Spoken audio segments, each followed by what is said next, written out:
keskkonnaga, seal on need põhipostulaadid üleval või ettepanekud. No olukord on selline, et me teame, et lapse kasvatamine hakkab, nagu ta ilmale tuleb, laps kujuneb välja tema ise elab esimese 3 eluaastaga, tähendab, ma tahan sinna rõhutada seda, et lapse kasvatamine peab olema pere, siis lasteaed, kool ja nii edasi ja kogu ühiskond.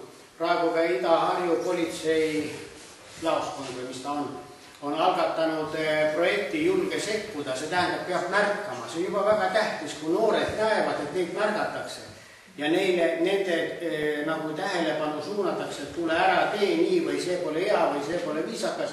See annab ka juba mingi tulemuse, muidu mitte 100%.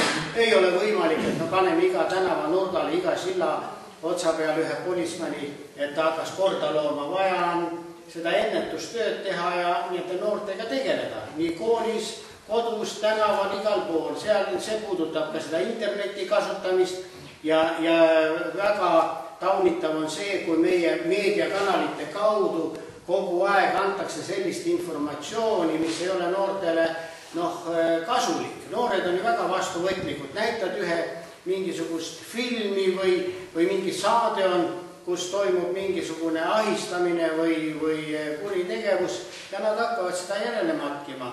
Ja meil vallas ikkagi, kas võtame Alavere külas, on neid probleeme olnud, aga oleme ka saanud need kontrolli alla. Nii et julgeme sekkuda ja märkame just noorte hulgas neid väärtegusid ja juhime nende tähelepanu ja koos saame kindlasti seda meie keskkonda paremaks teha. Aitäh! Suurepärane, aitäh!